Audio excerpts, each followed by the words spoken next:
This is a HeadGum podcast. Monday, October 29th. Really excited about this episode. Really, really excited about the sponsor of this episode. Oh, yeah. The episode actually sucks compared to the sponsor. The sponsor is a lot better than the episode because the sponsor actually helps you look stylish and also betters your vision. We're talking about Warby Parker, which is exciting because we've actually used Warby Parker before they offered to sponsor one of our episodes. Yeah, so you know we're not lying when we say we like them.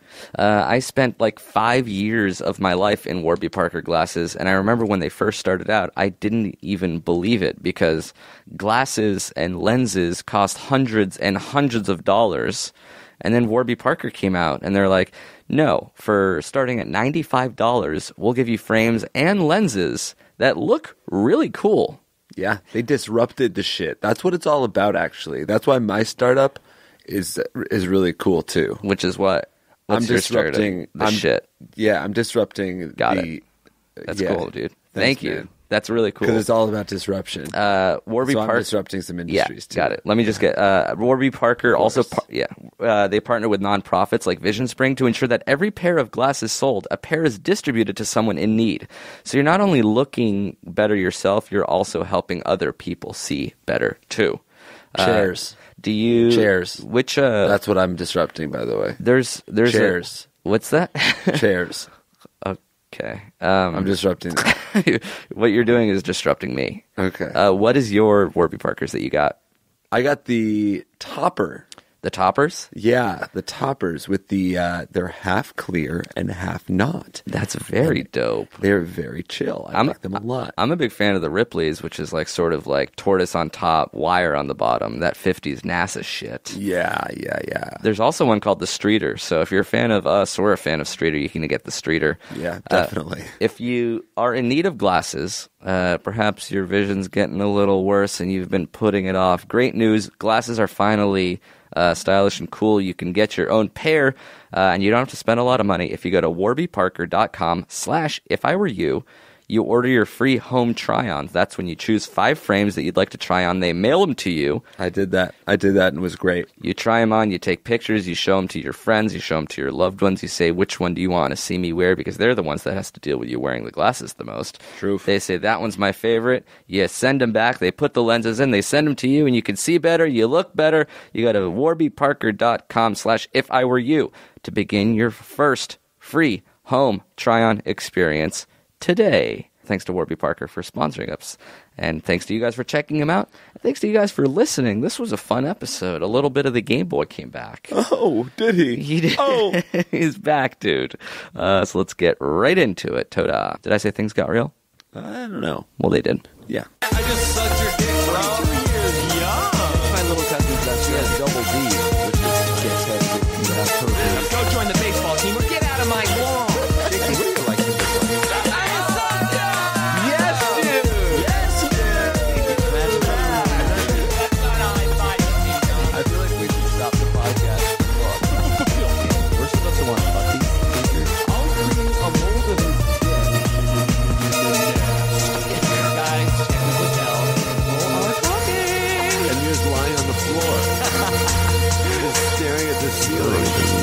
I quit. Whoa. Was that all quotes from the show? It was quotes from If I Were You, yeah. There was no like Jake and Amir video quotes in there? No, I think it was like Thomas and Ben and Yes Dudes and us talking. I think so. That's cool. Yeah. Good shit. That was written and directed by Toby Bishop.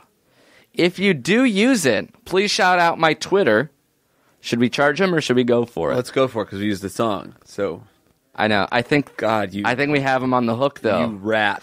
You absolute rat. Let me see if I can get him to Venmo me even $500. We have to move on with the show. Mm-hmm. So you want to what? Put this whole entire thing on hold? Let's take a break for like a day at most because he's in London. He might be asleep. No, it's at Toby Y Sam. TOBYYSAM. And Sam. Because on his Twitter, he's going to be posting the SoundCloud link to the track there and similar comedy rap beats in the future. So very, very nice. He's a good businessman. So he's like saying, you can follow me on Twitter And then he's incentivizing it by saying the actual song that you just heard will be there. Plus, in addition to that, similar comedy rap beats. Smart man. So thanks, Toby Bishop, for creating that techno version of the Jurassic Park. He said it was based on Ben Schwartz's impression of a Jurassic Park guy at our London live show. I remember that. London live show, still on HeadGum's YouTube page. You can watch it, set to photos of Tom Corbishley. Now you're a good businessman. Thank you. And then, like I said, please, please, please give me money and cash for... What are you talking about? I want... Because I'm trying to figure out ways to not take advantage of people. We're recording this now, but I know, like, just 5 minutes ago in this podcast, we've already shilled our company out for money. Yeah. You know, with some ad sponsor. And now you're saying we're 5 minutes into the show, and you're making another request for cash. I'm stopping. You the also, train. during the beginning of the show, you were saying that you wanted cash from somebody before you promoted his Twitter. Yeah. And then the next sentence, you promoted our HeadGum YouTube channel. I'm saying follow us, give us cash, back and forth. 10 minutes into the show, roughly, and it's all been promotions asking for cash. Well, we're talking about the 2-minute ad read in the beginning, too. Yeah. So it's all cash. All cash. Promotion. Self-promotion. You asking people for cash. And then this recap. This recash. Which wreaks havoc on the cash flow that I don't have. Thank you so much for listening to If I Were You. This is the only advice podcast on the internet, hosted by us. I'm Amir. And I am Jacob Penn Cooper Hurwitz, social security number 15531. What? Does it matter? I guess. Does it? Like, what can you do with your name and social security with number? my soch? Yeah. I don't know. Well, with that, I'm not... Let's say yours. What do thieves do with Amir it? Shmuel Blumenfeld, 64498. How do you know mine? How do you have it committed to such memory? I memorized it to get your goat. What's that? I do know your social security number. And it's just to get my goat. To get your goat. Just to, like, needle me. Mm-hmm. And it's like, I don't really know what you can do with it, and neither do you. Yeah, but I'll always know it. Yeah, you can't force somebody to forget. Mm-hmm. Because once they have it forever. Oh, yeah, baby. Do you know my phone number? Do you actually know my phone number? I don't know it off the top of my head, no. If you were to just guess it, what would you guess? I would guess it was 818-530-11.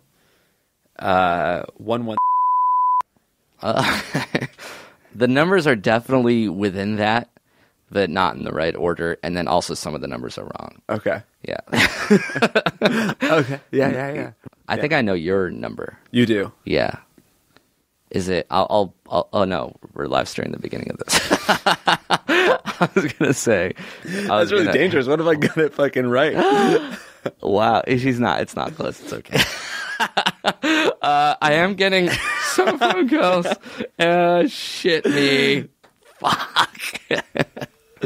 No, you're okay. You're okay. I had to Oh, you know what? I had to change my number anyway, just because I've been harassed by a gaggle of teenagers.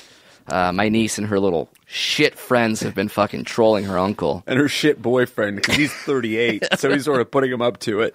That's enough. All right, sorry. I apologize. Jesus. All right. We have some questions here that we need to answer. These, as always, are real questions from real people. Gonna give them fake names just to preserve some level of anonymity, baby.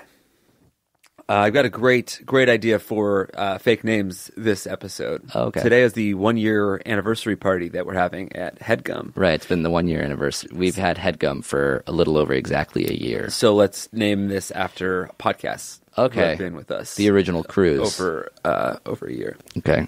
So let's get a lady podcaster's name. This is why you were single. So we can use Laura or Angela. How about we call her Laura Angela? Yeah, Laura Angela. Yeah, like Maya Angelou, but Laura. Cool. Hey, you coy diva roaches, here's my dilemma. I've never really dated anyone before. At uni, I somehow always just end up going straight to fucking guys, especially my friends. I fucked one of them on and off for the whole 4 years I was a student. I also fucked one of my coworkers, I think mainly because there wasn't anyone else around. And now I've met a guy who I've gone on a handful of dates with. We've seized the cheese, and what I sometimes catch myself thinking is, I've had better. He didn't even go down on me, for Christ's sake. Also, I think I might be becoming attracted to another coworker. Am I now scum? Shall I just keep fucking dudes? I do think it's time I actually gave dating a go. Toda, love, you two Jews. Laura Angela. Am I scum now? Am I a scum for that? Am I scum? It's hard because... Did I become scum then? There is a weird stigma for having sex a lot. But if you just replace sex with, like, tennis, nobody would say you're scum for playing tennis with a lot of people. I like that metaphor, because tennis is just as fun as sex, and everyone comes. Yeah. So and there's love involved. And balls. Yeah. and Andy Murray's good at it. So why is there a negative stigma around sleeping with a lot of people? Why is it considered scummy? I think because a lot of haters can't make it happen, so they gotta hate on it. Oh, so like it's rooted in jealousy, do you think? I don't know. I wonder. I mean, now it feels like it's like rooted in religion or whatever. I think everything sort of stems from jealousy, doesn't it? I don't know. Do you negatively, if somebody's like, I slept with 500 people, would you be like, that's not good? I don't think I would say that's not good. But I think I judge people in other ways, like if I found out that someone slept with someone who I thought was like a piece of shit, then I would be like, oh, that's gross. But it actually doesn't matter that much. Right. So why does she feel like scum? I guess because society projects an unfair judgment on women who are more promiscuous. Though I wouldn't even call sleeping with a friend and a coworker very promiscuous. Yeah, what if this is everybody? What if this is the full recap? Yeah, I mean, I don't think it really matters. I don't think that she should feel like she's scum. She's not scum, but shall she keep fucking dudes? Is there anything to waiting? Is there anything to dating? You could date and fuck. There's no rules. You don't have to like do one thing and not do another. You can like fuck your friends, but also go out on dates. And then maybe if you really start to like somebody, then you'll stop fucking your friends. But if you still want to fuck your friends, then maybe you shouldn't date anybody very seriously. Just do whatever you want. Nothing. I mean, as long as you're not hurting anybody. Pure heart rule, baby. Yeah. Nobody's getting negatively affected, right? If anything, you're making people excited because they like sleeping with people. Yeah. But isn't there some sort of drawback to sleeping with a bunch of people? Sounds awesome to me. I guess if you're doing it in a healthy, safe way, and if you're not using it to like replace, I don't know, like real, a deeper level of happiness, like if you're just trying to have sex with people to get temporary joy and then it goes away and then it ends up digging you into a deeper hole of sadness. But I'd hate to project that narrative on her. Yeah, I feel like that's a narrative that's projected on women when they're sleeping with a lot of people. It's like, oh, what void are you trying to fill? Don't use sex to like gain a better connection to somebody. Like you should be waiting for sex.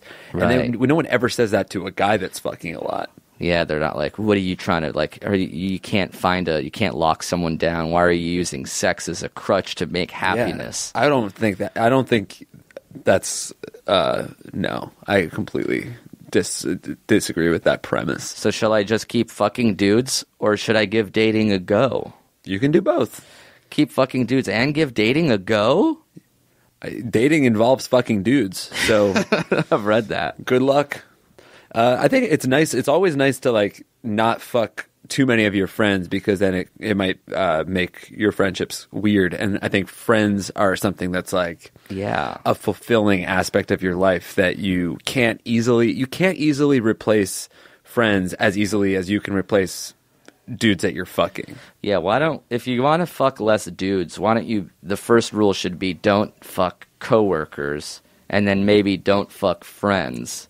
And then things will, at the very least, get less complicated at work. Fucking coworkers is kind of fun. So let's cap it at 2. You can fuck 2 coworkers. it's like the World Cup soccer team. Under 23, but you can have 3 exceptions. So don't fuck any coworkers, but you can choose 3 that you do. I like that. I like that a lot. Yeah, but fuck, I don't know. I'm pretty anti-fucking coworkers. I'm totally pro. Which is weird, because here it's just 3 dudes hanging out, and you fuck both of them. Yeah, I don't know. Just when I'm at work, I can't. I don't want the stickiness of sexy stuff to follow me into the office place. I think it probably matters the size of your office. And the size of your peen. Yeah, or the depth of your V. Yeah. I feel like, if it's a bigger company, then it's a little easier. If we did it here, it'd be really uncomfortable because there's only 4 of us in the office. Yeah. You're just blowing Marty when we get here. What do you think Marty's blowing me. That's awesome, dude. Trust that, dude. Trust that. That's really cool. All right? Yeah. And maybe you should give dating a go. Maybe you'll like it even more than sleeping around with a bunch of people. Who knows? Only you. But you're not scum. So don't worry about that, Laura Angelo. All right. Here's another question. But it's from a guy. Ooh. This one can be from Twinnovation. Jeff, Dave, and Mike. And Mike. And Nick. Jeff, Dave, Mike, Nick writes, I'm a junior in high school from Chicago, and my best friend and I have been creating a t-shirt brand, and it's going swimmingly. However, we needed funding in order to print the shirts, and we were struggling in finding donations. This is good because it's a hustle, just like the Twinnovation guys. Perfect. While I was out of town, my friend was talking to some of our wealthy acquaintances and ends up talking to a girl we met at a party to see if she wanted to pitch in. Very weird girl, never stopped staring at me the entire time. I found out that she likes me and that she began auctioning me off, so to speak, saying a dinner date with me would cost $270. A hookup would cost $470. And she agreed to fund the entire thing, $1,300, if I would go down on her and she could blow me. When he confronted me about it, I was blown away by the fact that he didn't consult me at all, since I'm very unattracted to this girl. I agreed reluctantly, but my question is, should I really go through with it for the sake of our business? And would it be considered selling myself? I'm not attracted, and I'm not a stranger to fooling around. I'm not attached, and I'm not a stranger to fooling around. Any advice would be great. Your fan, Dave, Mike, Jeff, Nick. So, wait, just to be clear, the friend is the one that started the auction. Yeah, he's like, hey, you can fuck my friend for $1,300, or take it wasn't the the girl for that was like, let me blow your friend for $1,300. Well, the girl agreed to it. Both parties seem to agree with the But the price. friend is the one that put his friend, is the friend that is the one that's pimping his friend out. Yeah, exactly. I like guess that he says, would it be considered selling myself? That's the definition of selling. Yes. You put prices on things, on your body. You said she could blow you for $1,300. But, everything has a price. Selling yourself isn't, like, so bad. It's just selling yourself for $1,300 might be. Oh, so you're saying if she gave you more cash, it would be fine. If it was $1 million, then yeah, You're right. I guess... I'm saying right that I understand, not that I agree. It's early enough. Your high school t-shirt business, I guess, like, it sounds like you have a more viable business just fucking people that you don't want to. Yeah, for stop cash. selling shirts and start just blowing. Getting blown. Just become a prostitute. Yeah, that way you don't have to worry about, like, brand awareness, and you get to be blown a lot. It is prostitution, or is it that the word for it? Prostitution, paying someone for sexual favors. Yeah. So it seems illegal. The fact that you're under 18, for whatever reason, makes it feel extra illegal. Mm-hmm. What you can do, here's the gray area here. A dinner date would cost $270. You're not even doing anything sexual. You're just going to dinner with someone, and she's paying $270. I'd go to dinner 4 times rather than getting blown once. I feel it just feels like you shouldn't accept that money. You should just go out to dinner with her. And this is how business works. You favors, and this is how like Ponzi schemes work. You prey on weak, vulnerable people to give you money. That's not how like business works. Like, oh, you make a great T-shirt, then they give you money, and they've gotten something and you've gotten something. Yeah, but like preying on people's loneliness and sadness doesn't really. I'm trying to figure out why that feels less morally ambiguous. It's like, what's the equivalent? A TV ad, for example, a commercial that shows a dad giving his daughter McDonald's, and then you're like, oh, that's a very sweet commercial. Maybe I'll go to McDonald's. I feel like it's that level. Of course not. Is that preying on people's insecurities? It's like, oh, don't you want to be a better daddy? Get your kid McDonald's. I mean, indirectly, I guess it is. It's like it's causing you to associate McDonald's with familial love. Yeah, exactly. And connecting with your daughter. But this is just literally saying to an unattractive, lonely person, "I'll hang out with you for cash." And I think you could argue by saying, like business is an exchange of goods or products that somebody desires for money, money for experience in this case. But I think we all know that this is on its face a little depraved, a little depressing, and a little manipulative. You can't get around it. Forget the TV commercial thing. Fundraising dinners. You pay $2,000 a plate, and the money goes to the event and then also to the charity. Yeah, I mean, this is a real... This is a one-on-one people do this. There's auctions. dinner. We've participated in auctions where we auctioned off an experience with us. And it was a blowjob. So, Yeah. like, how are you... What's this 180 all of a sudden? I'm saying... No matter how you spin it, you can't come back and tell me that this guy going down on this girl for $1,300. I didn't say that. I didn't say that he should do the going down Him part. taking her out to dinner. They're juniors in high school. She's going to pay him $250. $270. Don't shortchange it. Who's paying for the dinner? Don't think that it comes out of the $270, sweetheart. Yeah, that's on top. That's cream on the top. I'm going to make my case by just not saying anything again. That's the sauce. So go ahead. You make a case for this guy robbing. Not robbing. Here's a question. $270, we've already decided is morally sound. Good to go. Go for it. I think we can both agree on that. A hookup is $470. Suddenly that's a little gray. What do we do? Am I kissing? That's a little weird. What's in between? Let's figure out what's $370. A hug, good night. It's like watching a movie after dinner. Oh, that's nice, actually. So dinner, movie, sit next to me. Netflix is $370. Yeah. Netflix and chill $13.80. That chill is going to cost you. Yeah, the chill costs you $930 extra. Okay. Don't do this. My suggestion is do it a little bit. Just a little bit. Just a little bit. Go for the dinner one. But make sure that you get the $270 on top of the dinner. Don't go Dutch. Don't do this. Now's not a time to be chivalrous, bro. All right. Now is the time to be chivalrous and take her out to dinner. Don't accept the money. Another pre-approved question. We need a guy's name. Black men can't jump. Gerard, James, and John. The Jays. Hey, pals. So recently, I was invited to my friend's 21st birthday party, which I immediately promised to attend. The only problem is I just found out my other, much closer friend is having a 20th birthday party at the same time. I would just show up to one, leave a little early, and then head over to the other. Except one of the parties is pretty far out of town, so I don't think that can happen. Both parties seem like smaller get-togethers, just for good friends. So I feel like I would be making some sort of statement by skipping one for the other. How do I navigate this situation? Should I do what I said I would and go to the first party, which admittedly sounds like it would be more fun? Or do I go to the second party for someone who is one of my best friends and dearest, closest friends? And how do I tell the person whose party I don't go to? I love all my buddies, and I don't want to make them feel like I don't care about them. The two-party rule. Yeah. Also, what's the title of the subject of this email? Because I thought it was really funny. My gay ass in a party pickle. I think this person has a specific answer that he wants us to give. He wants to go to the much closer friend.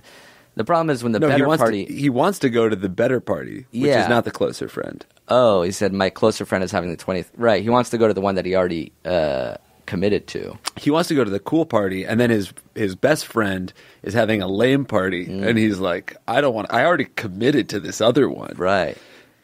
I think the answer is that you go to your best friends and you don't have to let the other person down because they don't care as much. Right. So the question is, instead of saying which one will you have a better time at, the question is which one would you feel worse for skipping? Yeah, which no is harder to give. Yeah, well, that's the nice sympathetic way, because it's saying I don't care about my wants and needs. I'm saying which one will make my friends the least happy.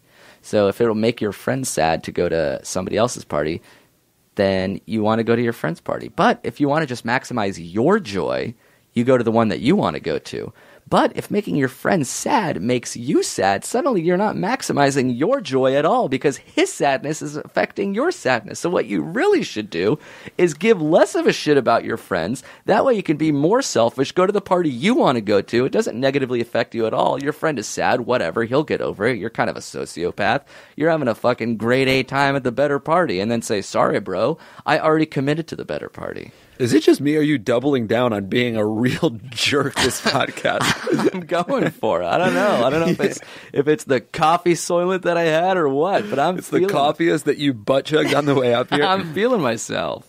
It's ultimately which one will make you, like, if you really don't care about your friend, then don't go to that party. But if you care about your friend, then you probably have to go to his party. Yeah, it seems like you care about the friend. What do you do when you're stuck in between two parties? I usually find a way to do both. Right. Or you do the thing where, like, hey, I'm going to go to this party. I'll try to make it out to your party. Then you text at 11:39 and be like, hey, is it still going on? He responds at 12:11. You respond at 1. Shit, I totally forgot. Let me make it up to you. I got to take you out to dinner this week. Yeah, but like, I got to take you out to dinner this week. This is the cool kid at the party getting this text. Like, I don't like you. Who is this? No, don't worry about it, dude. Me, you, and a fucking lasagna for 3. You were not supposed to be invited to my party, by the way. Was I not? Shit me. All right. Should we take a break? Yeah. Let's take a break, and we'll be back with more questions after these. Thank you as well to Squarespace.com for sponsoring this episode. I love Squarespace. Why? Because whether you need a landing page, a beautiful gallery, a professional blog, or an online store, it's all included within your Squarespace What if I want a website. splash page? That works too. Awesome. They make professional-looking websites for you. It's easy. There's beautiful templates, seamless commerce tools, customer support. Millions of people trust them, so you know that they're already good. Millions of people, including us. I've bought several Squarespace websites. And Squarespace is so darn affordable, you'll even get a free custom domain anytime you order Squarespace for a year. So they'll give you a free custom domain, which is really hard to do because domain names are not easy to deal with. They'll throw it in for free. The problem is, I know what you're thinking, a lot of cool.coms are no longer available. And a lot of them aren't. I just searched for Noodle King, Noodle Queen, Noodle Prince, and Noodle Princess, and they were all taken. But there are still some .coms that are available at the time of recording. Every time we endorse Squarespace sponsors an episode, we offer a couple free samples to you guys. Feel free to snatch them up before anybody else does. Mine, this episode, is stfup.com. stfup.com. That's a 5-letter .com domain. It looks like Shut the Fuck Up. It's kind of like a cool teen angsty blog name. So stfup.com, our shortest .com ever suggested on this program. Jake, what's yours? B2.com. Huh? B2. Holy shit. The letter B, the number 2. Is available. Oh, yeah. That can't be true. It's not. I just wanted to come up with something shorter to freak you out. I would have stopped this podcast, registered the domain, and run out of here a millionaire. What is your domain? Twinkling Inkling. Yep, that is the opposite of B2. You should have just said at least like B285. That would still be shorter and probably believable. Is it available, though? We don't know. So stfup.com or Twinkling Inkling. So regardless of what kind of website you have to build for yourself or for a loved one in your life that doesn't know how computer works, check out squarespace.com/ifiwereyou and get 10% off your first purchase. You don't have to tell them about the coupon code when you build their website. So you say like, oh, I did it for you, and it was I did it myself, and they don't know. And now that you should pay me back full price. Yeah, that's good. And then you make a little buck. You used our coupon code. If you go to squarespace.com/ifiwereyou and enter the offer code if I were you to get 10% off for your first purchase. That's the offer code is if I were you. Squarespace, set your website apart. Woo! For crying out loud. Let's get back to us. Welcome back. Minneapolis, Chicago, and Detroit. We should get that out of the way right quick. We're going to these fine cities in October. That's correct. We purchased our plane tickets, so we're definitely, at the very least, attending those dates. Is this our first ever Midwest podcast run? I want to say yes. It is. We haven't gone there since we did CH Live with Streeter. Back with Streeter. We should find a way to get Streeter to come to these cities. I would fucking love to. He has a job and a son, so it's I know. tough. If we get rid of one of those two things, even for the week. God, I feel like even lumping in his son to something we could get rid of is... No, I'm thinking out loud. Don't. Not like, obviously nothing permanent, but like a quick 4-day... Oh, if you just babysat his kid, then me and Streeter could do it. Well, that's actually awesome. Let me text him. That would give me... Yeah, he's down. How did you text that fast? You're babysitting. How did he respond? You have to quickly? babysit little Streeter now. Oh, what if it's me, you, and Streeter babysitting the baby? 3 men and a baby on the road. That's a fucking pitch. So Streeter's wearing a baby Bjorn on stage. That actually is a pretty fun comedy show. Cable pitch. Okay, so we're rebooting. Maybe digital. 3 men and a baby, but they're traveling comedians. Okay, so it's not a gritty reboot. It's just a reboot. It's a silly reboot. It's a silly reboot of 3 men and a baby, where we're comedians / podcasters on the road. So it's me, you, and one of us Streeter. has a kid, and we're all taking care of the little kid. Right, baby Streeter. We can't change the diaper for the life of us. Tickets are on sale. If I were you show.com. Let's just choose one at random and say it's almost sold out. Chicago is almost sold out. Yeah, so move fast. So get them while you can. Those are going to be fun shows. We don't have any more questions, but if we know anybody who can search through our email... It is me. I am the Game Boy. What? I have come to play my game. Oh my gosh. Game Boy. So what do you do, Game Boy? I choose a word at random. You search for the word, and we read the question. Game Boy always sounds like he's about to nut. Game Boy always is nutting. He's on the... Game Boy edges himself. All right. Do you have a word to start us off? Ooh. I didn't think that far ahead. You've stumped the Game Boy. How did I... That's the only thing you're good for. It's like telling a blender, all right, start. And he's like, whoa, you've stumped me. Cashew. What? Cashew. Like the nut. That's pretty good, actually. Oh. You got I one? got a good one. It's called Should I Ask Out My Chiropractor? Which would have been a nice word to search as well. Great. Guy's name? John Gabrus. John Gabrus of the High and Mighty Show. I wanted to shout out, Gabrus recently did an episode where he talked about General Tso's chicken for an hour. It's you haven't quite listened to a High and Mighty until you heard Gabrus and another foodie, Zach Brooks, who actually has another podcast on our network, talk about General Tso's chicken for close to an hour straight. And they both love it. They love it, and then they hated certain things about it, and then they talked about the history of it and what they like about it and what it should taste like and what color it should be and stuff like that. Wow. Very minute, very podcasty. Listen to that episode. That's my recommendation. John Gabrus writes, a few weeks ago, my girlfriend and I broke up after 1.5 years. We were running on fumes for the last few months, and I had seen it coming for a little while. It was tough to have it actually end, but deep down, I knew it was for the best. To add injury to insult, that same day I threw out my back. I've done it before, and I knew a chiropractor could fix it. I found one in my office, and I made an appointment right away, and my physical pain would soon be gone, and things were looking up. Things started looking sky-frickin' high when I arrived and saw my chiropractor was both cute and around my age. I'm 24. a pleasant surprise for sure. You know, it's even more pleasant? Her. We hit it off immediately. She is sharp, funny, my favorite kind of lady. She's easy to talk to. We have similar tastes in movies and similar interests in playing sports and hiking. We've bonded over past Halloween costumes. I was Quail Man, and as a redhead, she was a Ginger Ninja. How long was this session?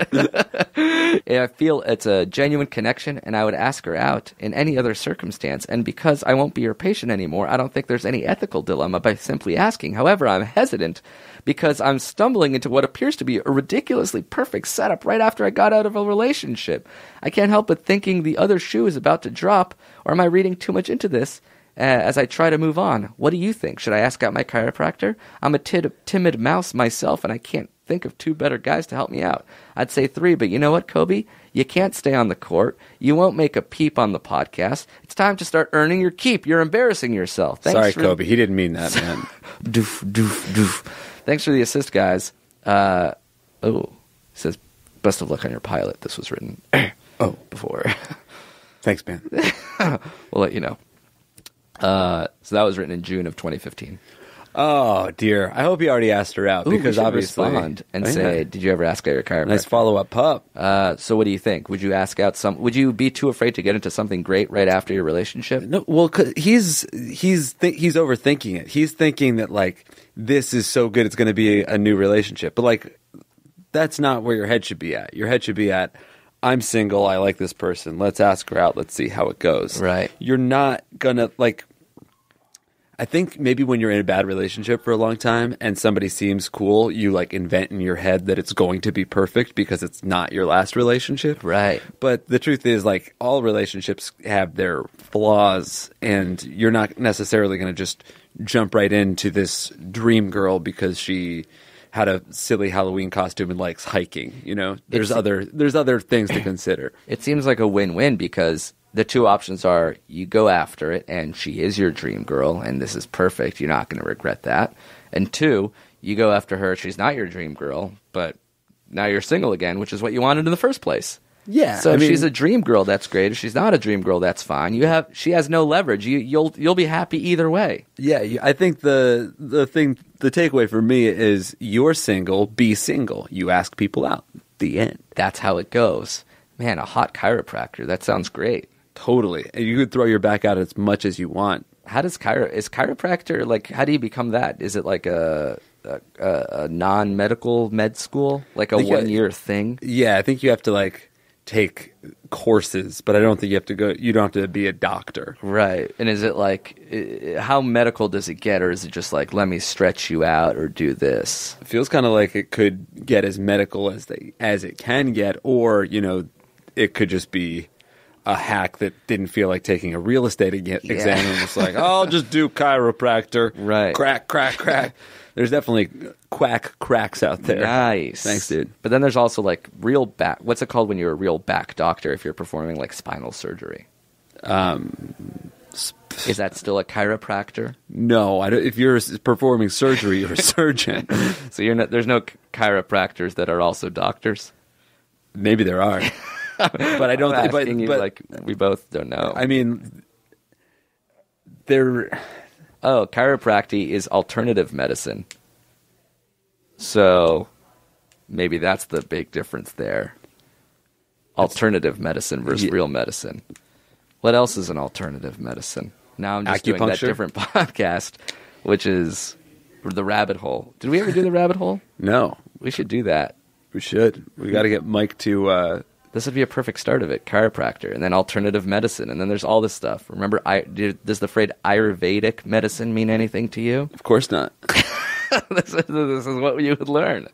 Osteopathy. I mean, it's all good because it's all new, and you're all high, and you're all learning. Yeah, it should not be hard to convince Mike to get stoned and host this show. Congrats to Mike on getting engaged, though. Yeah, big ups to Mama Bear. And Sarah, who now becomes Papa Bear. I think that's how it works. Yeah. All right, let me search something. The Game Boy. As I too can play the game. When you said cashew, I wanted to say milk. There's probably a lot of milk. What about helium? Oh, very nice. Actually, thank you very much. Thank you very, very much. I do appreciate that. Coming from the Game Boy, that means a lot. Thanks, man. That's actually enough of saying... Like, wow. All right. I take back the compliment. Let me take you out to lunch or something. I was looking at my email, and I don't even remember what I said. Oh. So what did I do? You said, good work. Oh, yeah. No, I didn't mean that. Sorry, go ahead. I want to take you to lunch, though. Just give me the cash for it. Awesome. So I can still tell people. All right. Guy's name? My mother. What's that? My mother. All right. Oh, this is a girl anyway. Laura Hurwitz. Perfect. The Easy Chair. Check it out. Jake's mom reading her stories, short stories. Sometimes I'm on it.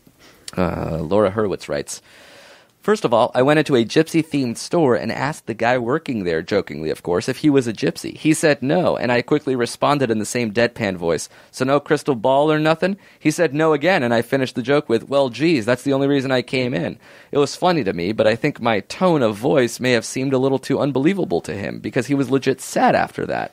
After that, I went outside, and I'm at a festival, so there's loads of helium balloons tied to posts all over the place.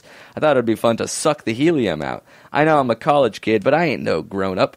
Well, some lady noticed one of the balloons all deflated and got upset at me.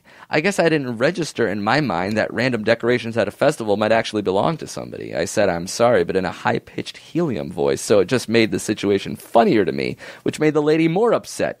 It's not like I went out and punched someone or purposefully stole something. I shamed some guy for not being a gypsy and ruined some lady's balloon.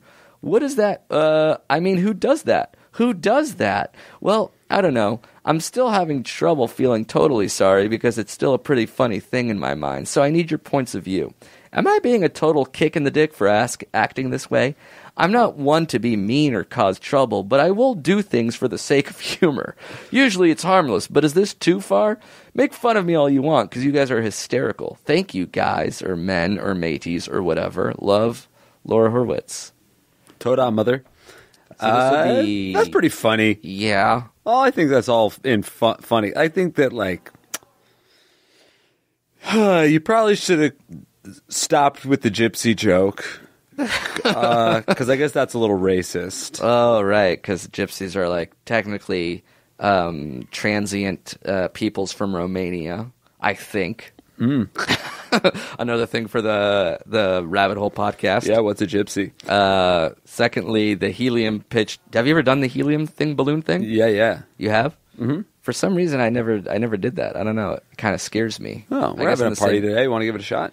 I just feel like I could get stuck that way. Oh, yeah. I have a cousin. Yeah. Still talks like that. He huffed one balloon and he never looked back. He had a super high-pitched voice before. So is there a chance you're thinking of a 5-year-old female cousin? Very good chance. Yeah. My little cousin Sophia. I'm having trouble feeling totally sorry.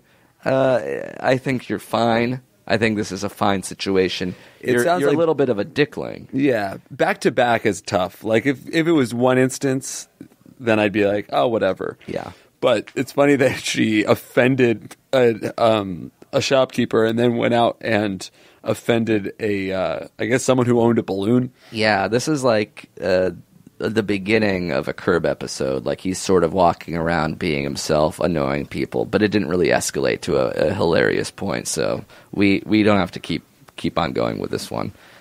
Don't beat yourself up over it. Yeah, it doesn't sound like you are anyway. I guess pay attention to how other people are reacting to your jokes, because you don't want to go too far down the hole of just making yourself laugh.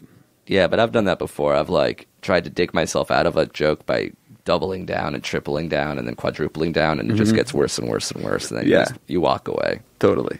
It's a bad situation to be in. Yeah. We have time for one more question? Yes, let's do it. All right.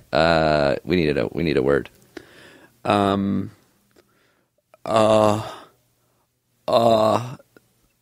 Game Boy. Oh, you're searching your own name? Yeah. You're searching the Game Boy. The Game Boy chooses the word rhinoceros. That's pretty good. Thank you. 2 questions, and one we've already answered. The Game Boys won again. Rhinoceros is a guy, a mailman. We'll call him Jake Hurwitz. Thank you. Writes, I'm a single guy in Toronto, and I've had a couple of questions that I think you can help me out with. But first, let me give you some context. I've been out of a relationship for almost a year now, and I finally met a girl that I've been getting along with. She's funny and quirky, and we have a lot of the same interests. But here's the problem. She drinks a lot. Pretty much every time she's in a situation where it's appropriate to have a drink, she decides to have 4 to 5 and tells me that she's drunk almost every other day. She was a 20-year-old student, I'd think it'd make sense, but we're 26, and she's taking shots and getting hammered at home with her brother at 11 a.m. on a Sunday. I'm not a reserved person either. I love getting hammered with my friends. Who doesn't? But I'm noticing she drinks very often. Do you think this girl has a legitimate drinking problem, or am I just being a rude, prude dude? Have you ever dated someone or hung out with a girl that you think / know had a drinking or drug problem? Should I lose the boozer, or am I being a loser? I'm seeing her again in a few days, and I think everything else about her is awesome, and I like her a lot. But I can't get it out of my head that she's nearing alcoholism. Thanks in advance for helping me out of this pinch. P.S. Can't wait to see you guys come to Toronto. Where was Rhinoceros? Can't wait to see you guys come to Toronto. Then he said, Game Boy phrases, boner, chief, floral, rhinoceros. Wow. So he cheated, but not that much. It's almost more impressive. Yeah, I'll take it. He guessed a word in a dictionary that you did too. Dealing with someone that drinks too much? Yeah, I've been there. I've been that person as well. Yeah, we should ask the people you've dated. Careful, because that actually might hurt my feelings. When you laughed, it just reeked of whiskey. Yeah. It's 109. I love whiskey. Yeah. I love the way it tastes, and I love the way it makes me feel. Okay.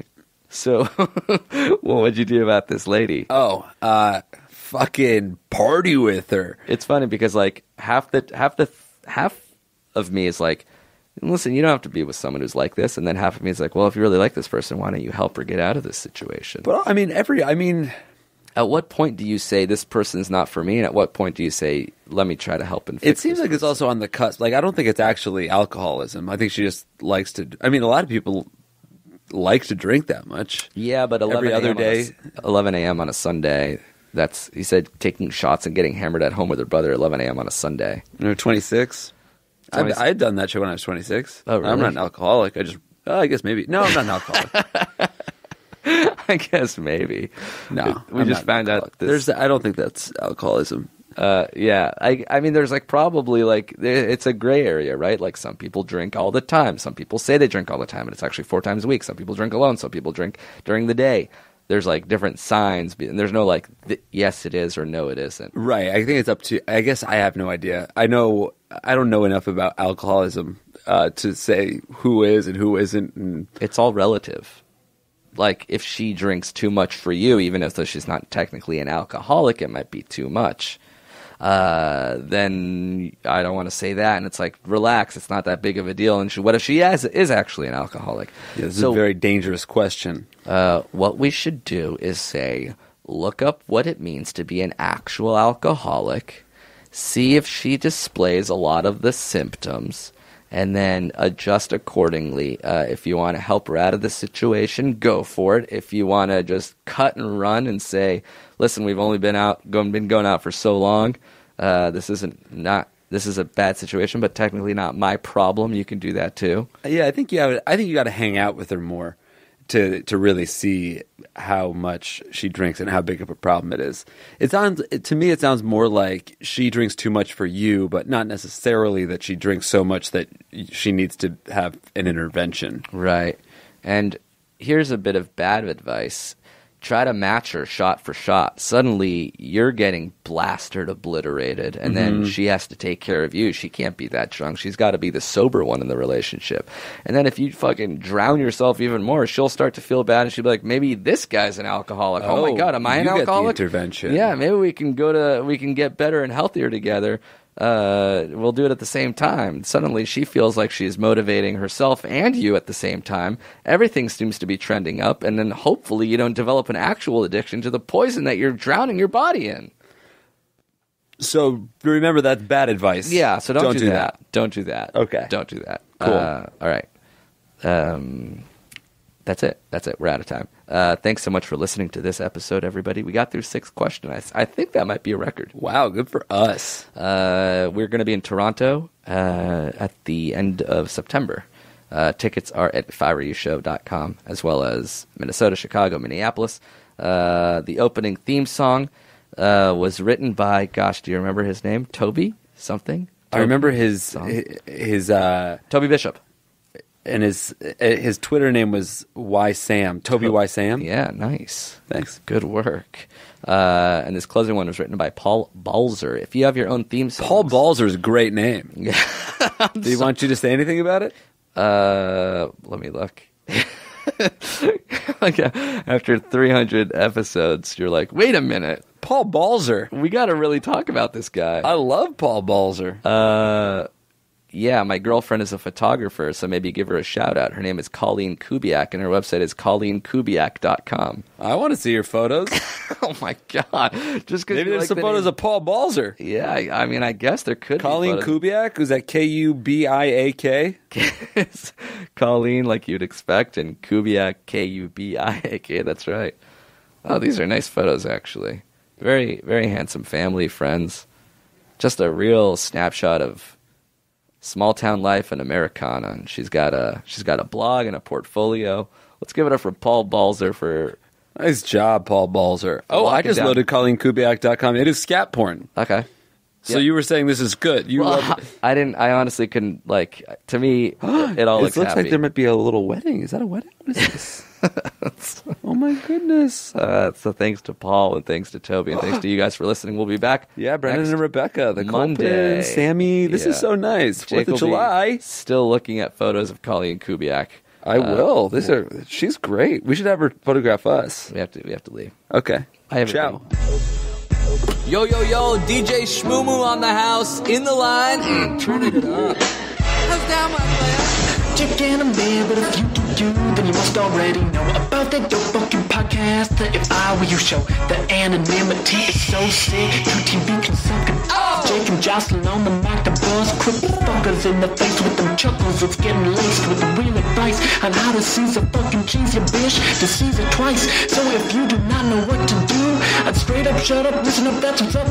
Cause this is Shmuel and Jake too. That was a HeadGum podcast.